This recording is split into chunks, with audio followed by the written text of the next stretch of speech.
mark among people. People need a common set of institutions and values and a common shared identity to cooperate. This is what we're going to tell you here is closing opposition. That by implementing the policy, the radical policy emphasized by the opening government, you increase tensions in societies, both culturally and economically. So we're going to see a rise in inequality. And I'm going to develop that by how it affects individuals and social capital, first of all, and second of all, how it undermines common institutions that we have. But before that, I have 5 quick points. So first of all, we get this idea that, oh, once we're going to know that they're not contributors, the discourse is going to go away. But this is the status quo. We already know that most immigrants are not contributors. The whole discourse of UKIP in the UK is that these foreigners, these different people from you and me are coming here, and this is exactly what they're relying on. Plus, they already misinformed. They say that 77% of all crime in the EU is done by Romanians, for example. It's in their manifesto. This is not going to change with information. Information has no effect on these people. It's been pointed out in debates time and again. They don't listen. Their people, supporters don't listen. Second point, they say that, oh, if you're going to somehow have economic equality and this economic cleavages are going to disappear. No, you're going to have educated people coming into your country. This is going to increase the inequality with the uneducated people in your country. But more importantly, we see that this is going to demonize the poor in that country on the one hand, but on the second hand, it's also going to make the poor in that country demonize the foreigners who come to take their jobs. And we know that the poor are actually the ones who are the main base for the far right. So these disenchanted people out of globalization are going to increase their votes to the far right, therefore increasing social tensions. Now, what we get out of closing is, first of all, this idea that the world is at your feet. We think that's ludicrous. We already know under the motion who gets to go to these countries. The already educated, the already entrenched elite in these less developed countries that want to immigrate. So those already better off in these countries get to benefit even more. The vast majority of the population in those countries won't be able to benefit from this policy. We think that's fairly obvious. Second point, they said that this somehow diminishes national identity.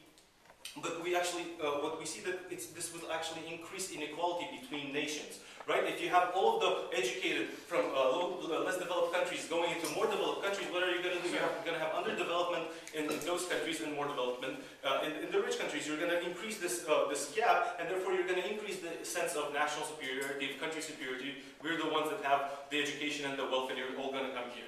Lastly, they mentioned that something about global solutions, that you're going to have less tribalism, but we already know that the more immigrants you have, the more you increase social tensions, the more you're likely to demonize your neighbor because of it. We don't see that this is going to foster any sort of cooperation on a global scale. So, our points. First of all, how this impacts on an individual level. So, we know that, like I was saying in the beginning, individuals need a common identity in order to function. We see that this is already very hard in our societies. We already need very entrenched, stable institutions in order to cooperate. We need courts, we need unions, we need all of these forms of cooperation in order to function. But more importantly, we need social capital. We need to know that we have a shared identity with other people. We see that there's a vast difference in social capital between countries like Sweden, which is very peaceful, countries like the US that has a lot of immigrants, a lot of diversity. Therefore, we see a lot of conflict in that society. Now, why is this important? It's important because if we go with the radical policy espoused by the first government, what we're going to have is a vast increase in heterogeneity in countries. And this happens on multiple levels. So first of all, you're going to have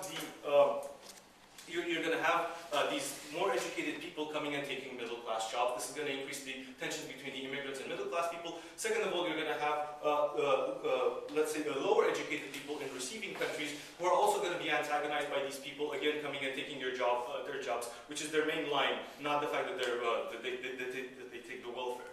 But also, what we see is that you also increase tensions in the existing society. How do you do that? Well, if you say that, oh, you're a true citizen only if you contribute more than you take, what you do by that is you create also a narrative where you say that the poor are undeserving. If the criteria for citizenship and the criteria that you have to be a good citizen is you have to contribute more, then you have a vast proportion of your already existing population to whom you tell, oh, you're not worthy, you're somehow inferior, and we believe this is, again, going to raise social tensions. But moreover, what we see that the first government especially ignores is the fact that most of these divisions aren't necessarily economical or cultural. You have people of different religions, different ideas, different values, and we see that this is particularly problematic in trying to reconcile these ideas. The most cultural conflicts which you have in Western societies now because of immigration aren't because of economics. They're because of religion and other values, because other societies have different values that they promote.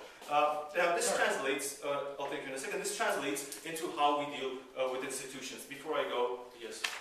Your earlier point about increased global inequality assumes infinite linearity. Ultimately, there comes a point when, due to finite resources, there is no longer a positive marginal benefit for each successive individual to immigrate, so people move to the next best option, and the world, as a result, becomes more egalitarian. Thank you. No, first, the main effect is the first one. Educated people leave, your lawyers, your doctors, your engineers, everyone leaves to a better society. Your country is going to be worse off, it's very clear. So, how this affects institutions? So, we also know that institutions require consensus. They require values. Having a constitutional court already representing two cleavages is more than enough. The same goes for parliament and so on. So what we see is that when you create more divisions in society, you have more divisions in the institutions that require consensus. What you're going to have is you're going to have ethnic politics. You're going to have different groups in that society claiming different benefits. Why do you not have that in societies right now? Because you have a shared identity. You are okay with sharing resources with other people around you. You're okay with sharing benefits with those around you because you have a common identity. Look at this in Sweden.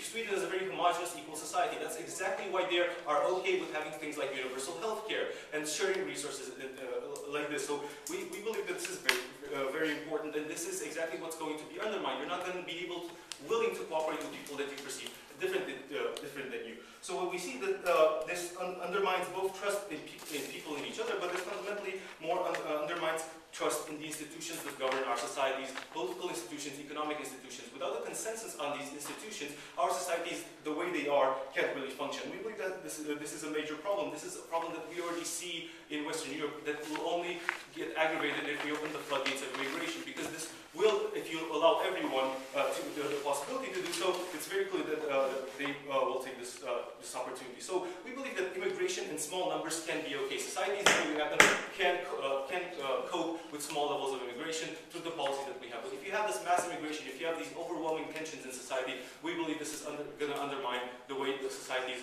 function themselves. For that reason, we beg you to oppose.